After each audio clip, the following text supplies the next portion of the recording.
βάλουμε σε κάποιον τη διάγνωση της παθογενούς ανορεξίας, χρειάζεται να προσδιορίσουμε και τους εξειδικευτές. Υπάρχουν δύο τύποι λοιπόν, ο περιοριστικός τύπος και ο υπερφαγικός καθαρτικός τύπος. Εξαιτίας βέβαια και της οργανικής συνδρομής που έχει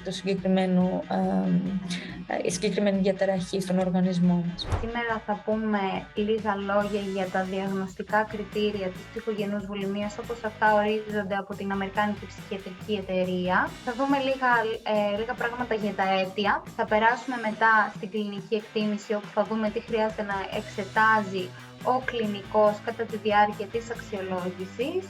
Και τέλος θα περάσουμε στη θεραπεία, όπου θα δούμε λίγα πράγματα για τη δομή που συνήθως έχουν οι συνεδρίες, σύμφωνα με το γνωσιακό συμπεριφοριστικό μοντέλο. Θα δούμε λοιπόν κάποια πιο πρακτικά ζητήματα γύρω από αυτήν την διατροφική διαταραχή, την ψυχογενή βουλημία. Να σας ευχαριστήσουμε και να κλείσουμε σιγά σιγά την σημερινή μας εισήγηση.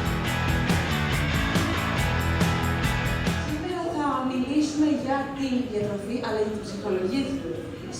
Το σημερινό project είναι η τελευταία